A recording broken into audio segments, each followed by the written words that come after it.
Hay 5 alusiones literales en la Biblia para uno de los animales más misteriosos de la historia, el Leviatán. Un animal de carácter mitológico, pero que cuando entendemos sus profundos simbolismos, se revelan misterios increíbles que pueden revelarnos cosas acerca del principio de las eras, del final de los tiempos e incluso consejos maravillosos para nuestra vida espiritual en el día a día. Hoy haremos un maravilloso paseo por la literatura hebrea para descubrir el Leviatán, desde la Biblia, pasando por el Talmud, el Midrash, el Zohar, la Kabbalah y mucho más, para entender lo que parece una simple mitología, pero que en realidad tiene un gran mensaje para ti. Empecemos por el principio, y nunca mejor dicho, el libro del Génesis, la creación, quinto día. Allí, en el primer capítulo, verso 21, está escrito Vaivra Elohim et ataninim hagedolim. Es decir, y creó Dios a los grandes animales marinos, lo podríamos traducir, taninim. Y este texto tiene 2 anomalías que son en realidad una invitación a que profundicemos en este texto. El primero es el verbo que se usa para hablar de la creación de estos animales marinos gigantes, y es el verbo vaivra. Vaivra significa crear, y me dirás, bueno, este es el verbo de la creación, supongo que así se usa en hebreo para hablar del resto de las cosas, que Dios las creó. Pues la verdad es que no. Vaivra es un verbo que se usa solamente para el Leviatán y para el ser humano. Para el resto se usan otros verbos, como puede ser yatzar o sobre todo vayas, hizo, hacer o formar, pero crear solo se usa en el primer versículo, creó Dios los cielos y la tierra, y después en el 1.27 está hablando del hombre, ¿sí? Vaivra Elohim et Adam betzalmo, y creó Dios al hombre a su imagen, y también para el Leviatán. Así que el verbo vaivra es el más elevado, habla de la esencia de las cosas. Sobre el ser humano, por ejemplo, en 2.7, cuando se habla de la formación de su cuerpo, se usan verbos más bajos. Por ejemplo, Vayitzer Adonai Elohim et Adam, ¿sí? Y formó el eterno Dios al hombre del polvo de la tierra. La formación es más bajo, el hacer es más bajo. Libró, vaivra, es un verbo que nos habla de la esencia más elevada. Y por eso solo se usó para el hombre y para el Leviatán. Así que estamos hablando de un concepto muy elevado, algo que tiene una relación muy profunda con el ser humano. La segunda anomalía es la falta de una letra en la palabra taninim. La palabra taninim es el plural de la palabra tanim. Pero, si nos fijamos, todos los plurales en hebreo suelen terminar por yod, mem. Todos los plurales masculinos. Sin embargo, esta letra le falta una yod. Es como si estuviera escrito taninam, ¿sí? Y esto es algo que nos tiene que llamar la atención.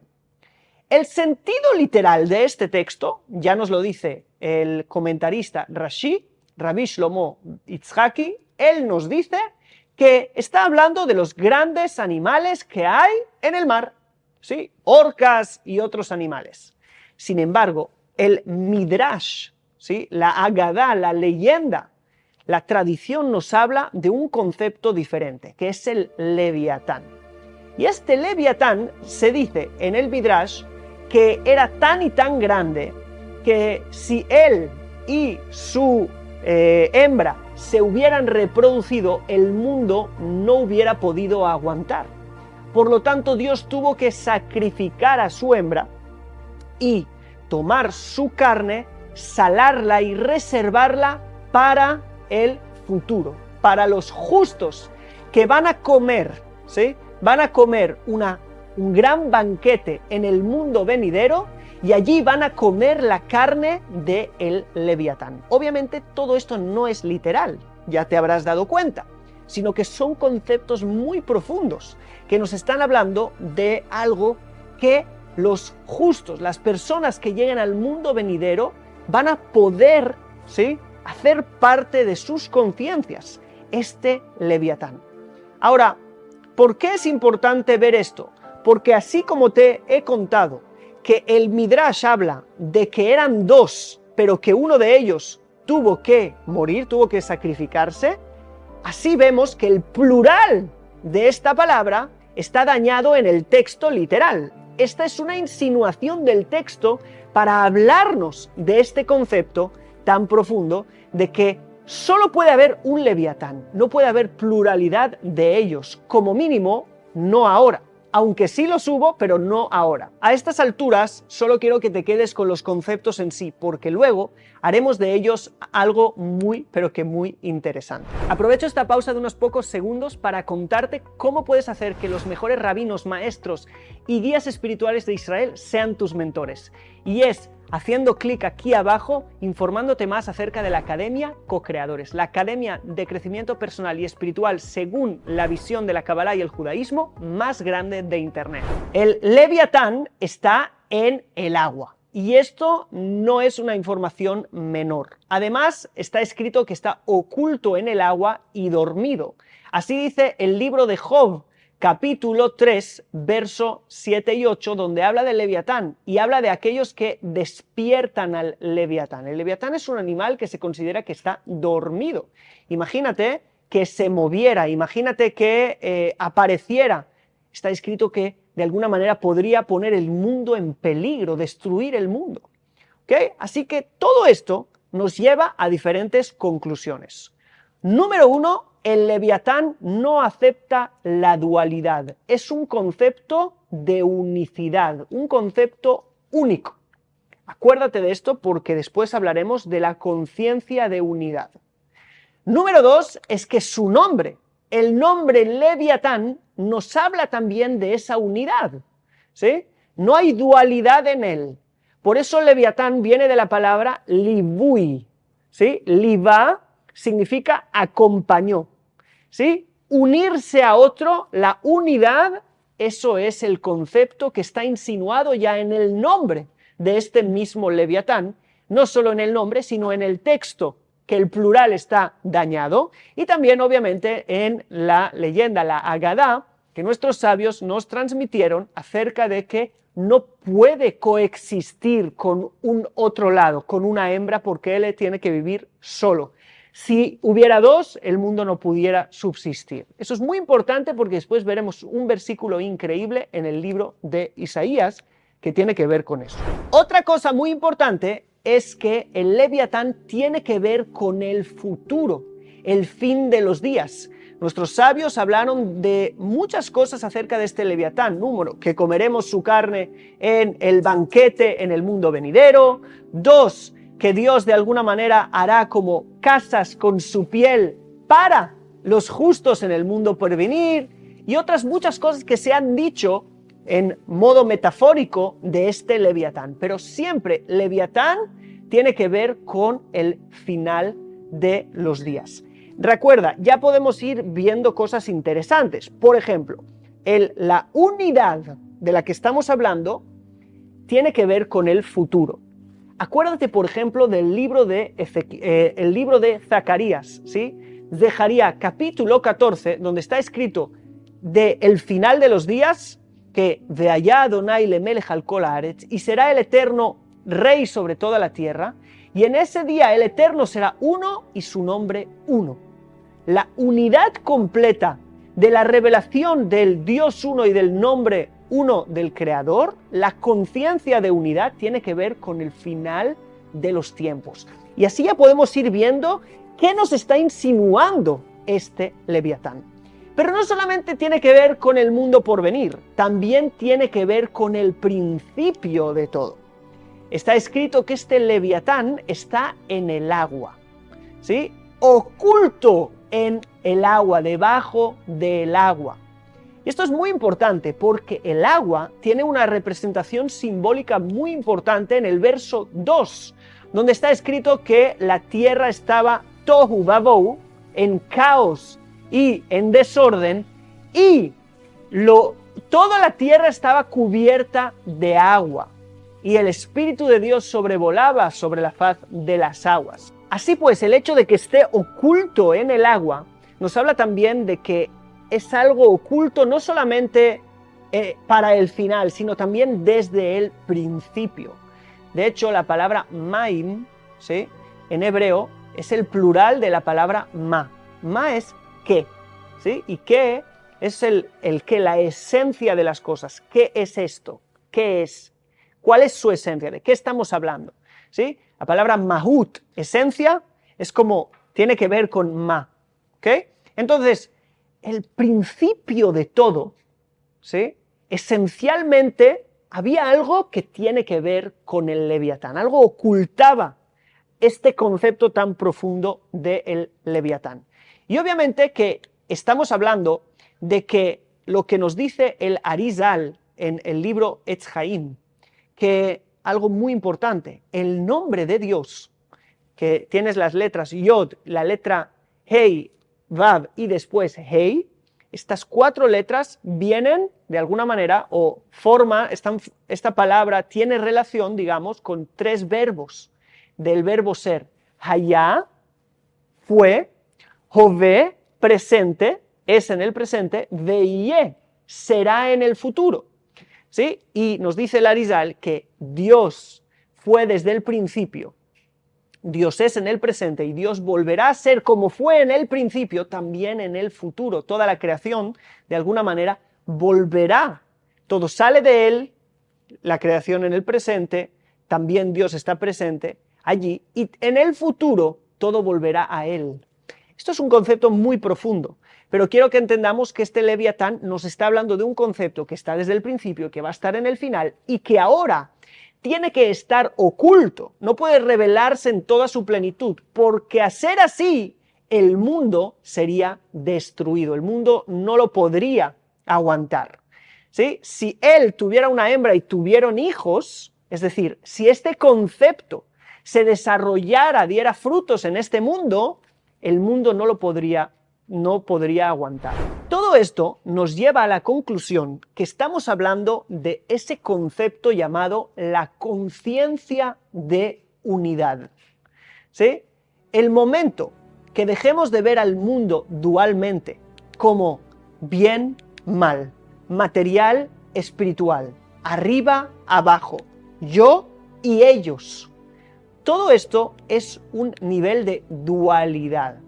Si te fijas, Adán se encontraba en este nivel antes de que Dios los separara de Eva. Está escrito que Dios creó al hombre, ¿sí? Dios creó al hombre, varón y hembra. Los creó juntos, varón y hembra, y después los separó. ¿Por qué? Porque primero había unidad. Adán estaba en conciencia de unidad, ¿sí? Y después es que los separó. ¿Para qué los separó? Dice el texto que Dios, que el hombre dejará a su padre y a su madre y se unirá a su mujer para ser una sola carne, para volver a unirse. Así que fíjate bien, el concepto es que estaban unidos, se separan y tienen que volver a unirse. Eso nos habla del trabajo del ser humano. Venimos de conciencia de unidad, de estar unidos del Creador, de salir del Creador, ¿sí? Nuestra alma fue un soplo divino. Estamos en el mundo dual, que es el cuerpo de barro. ¿Para qué? Para elevarlo todo otra vez a la unidad que teníamos en un principio. A eso se le llama estar despiertos. ¿Por qué? El que está despierto es el que entiende la unidad. ¿Por qué es así? Porque Adán, cuando estaba despierto, no era 2 con Eva. Para que él se pudiera ver una dualidad, Dios tuvo que dormirle y entonces, dentro de ese sueño, separar de él a Eva. Sin embargo, nunca está escrito que Adán despertara de nuevo.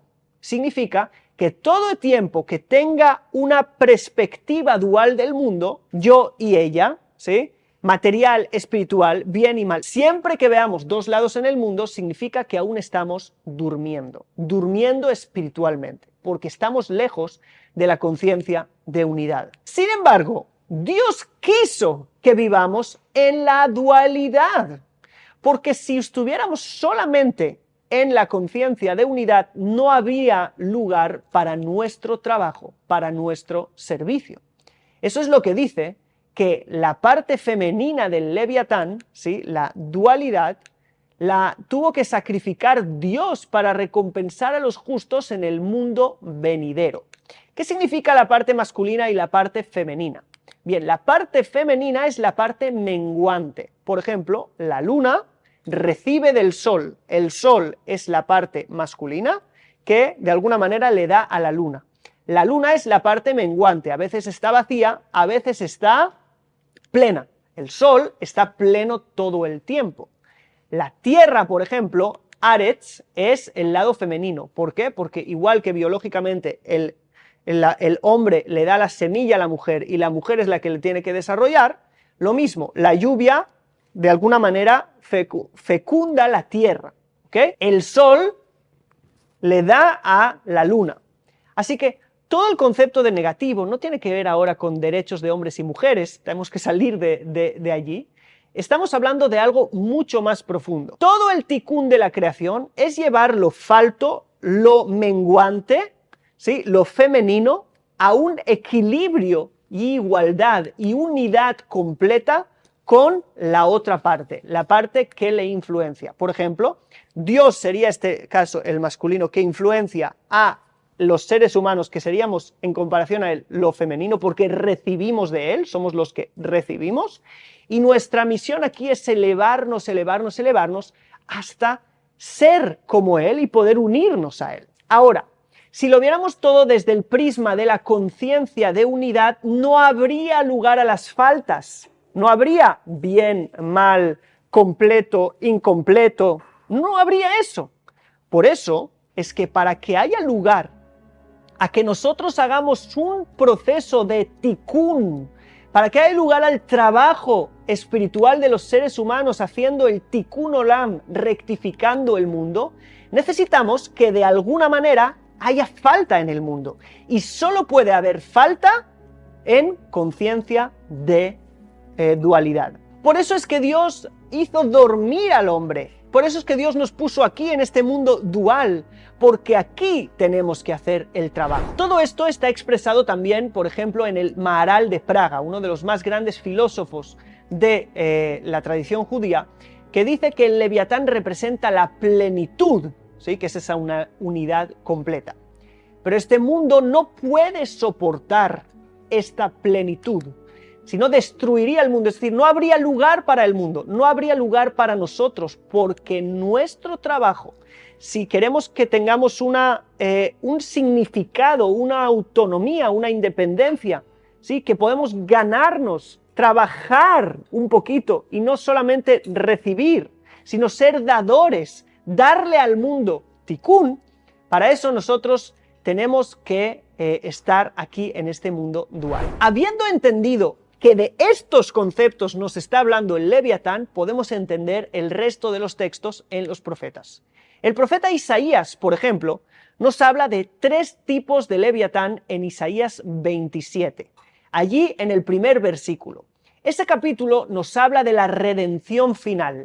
Y allí empieza con: en aquel día el Eterno castigará con su espada, dura y grande y fuerte, al Leviatán, la serpiente recta, y al Leviatán, la serpiente encurvada, y matará al monstruo marino del mar.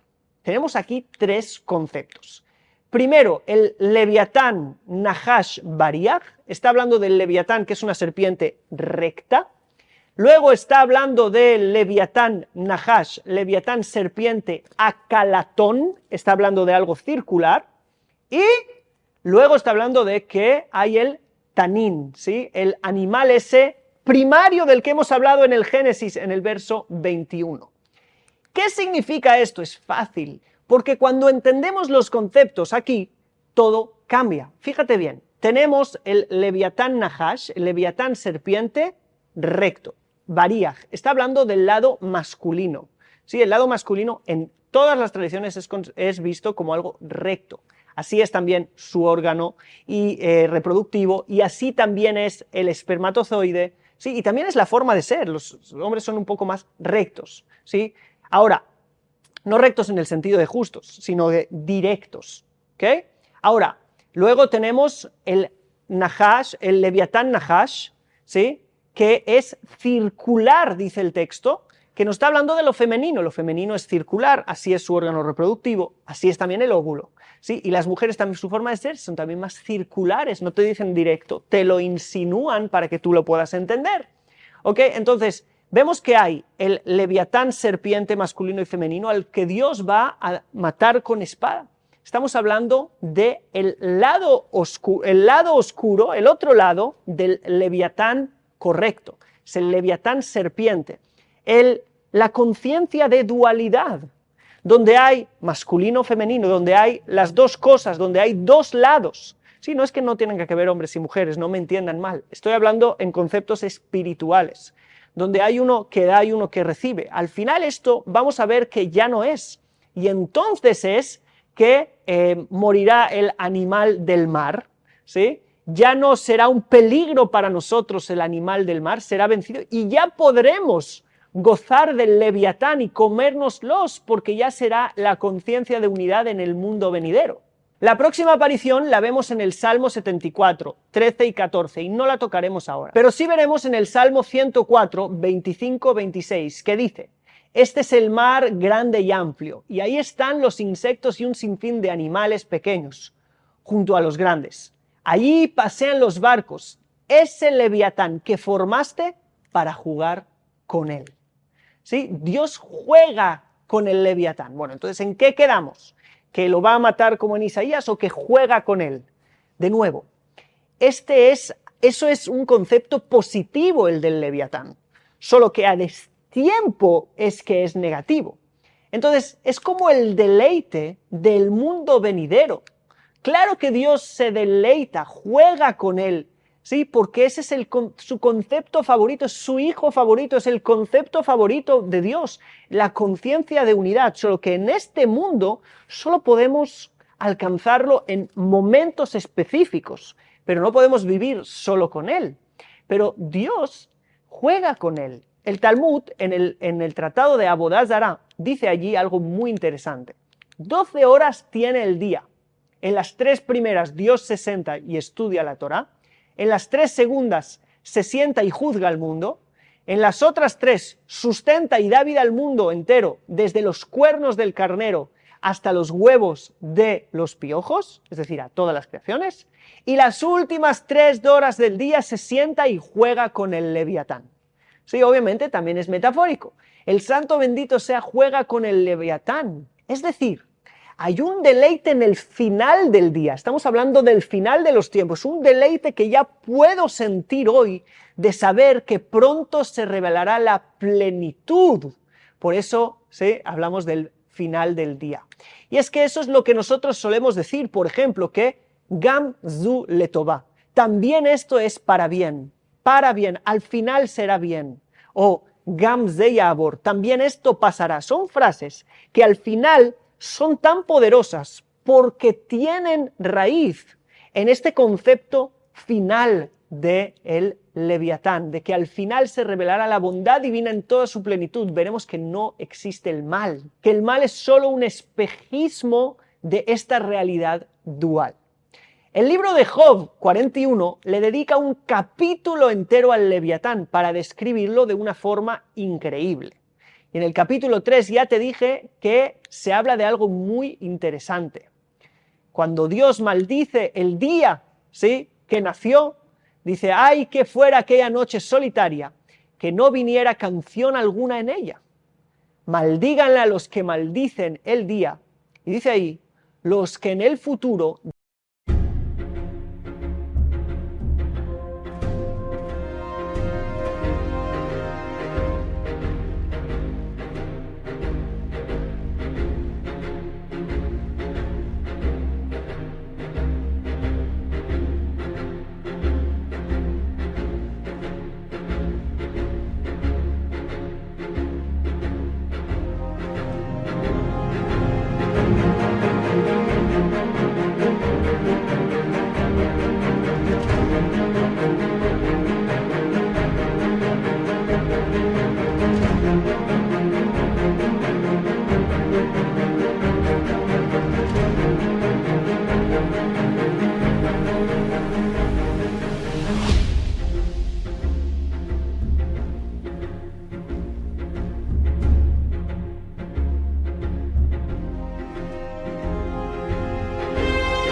flowers, I count the years.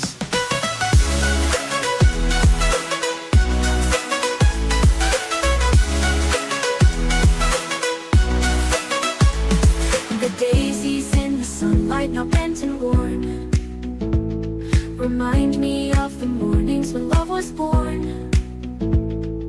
Lavender and lilac once filled the air. Now in the garden of forgotten flowers, a whisper of despair. Walking through the pathways where our footsteps lay, I see the faded beauty of a brighter day. Every wilted petal, every drooping stem, in the garden of forgotten flowers, I remember them. In the garden of forgotten flowers, where dreams once bloomed, love's lost. Despiertan al Leviatán. Sí, Job maldice el día en que nació, porque lo está pasando mal.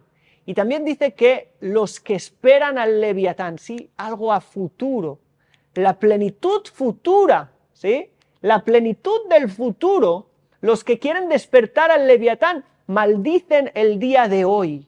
Porque los que saben que en el futuro va a haber plenitud y la esperan tanto, eso es algo bueno. Pero si se va, si eso toma demasiado parte en tu vida, empiezas a frustrarte de lo que hay hoy. Porque entiendes que lo que viene es tan grande que lo que tienes hoy es como nada. Entonces, en vez de alegrarte, eso te empieza a deprimir. Por lo tanto, este es el mensaje que el Leviatán tiene para ti también. El lado negativo del Leviatán puede ser el solamente esperar la plenitud. Sin embargo, aquí hay una invitación muy diferente y es no esperar la plenitud que se tiene que revelar, sino crear la plenitud que se tiene que revelar. Cada uno de nosotros tiene una parte que Dios le ha dado en este mundo dual para el Tikkun Olam. Si bien Dios es el que hace el Tikkun, ha querido asociarse a nosotros para darnos una parte, tal como hemos explicado desde el principio, que este es al final el motivo de la creación del hombre. Entonces, yo tengo que centrarme en mi parte y ser co-creador con Dios de una realidad mejor. El resto, confiemos en el Creador que lo va a hacer, pero nuestra responsabilidad, hagámosla con todo y estemos centrados allí. Y si Dios aún no ha creído oportuno traer la plenitud, ya es algo que debemos confiar en Él. Yo tengo que hacer mi trabajo y crecer y a la vez esperar y entender que pronto llegará ese momento de plenitud y de esplendor. Sí, sé que este video ha sido un poquito complicado, pero realmente el Leviatán encierra secretos tan impresionantes que vale la pena profundizar en ellos. Me gustaría que me escribieras en comentarios qué es lo que más te ha gustado del vídeo y te ha sorprendido del Leviatán. Si no nos conocíamos antes, me llamo Daniel Chapán y este canal es para aprender a crecer personal y espiritualmente a partir de los conceptos de la Biblia y de la tradición judía. Y me gustaría que te suscribieras a mi canal si no lo has hecho antes, me dejaras un like, comentario y que nos veamos en el próximo video. Un saludo, shalom.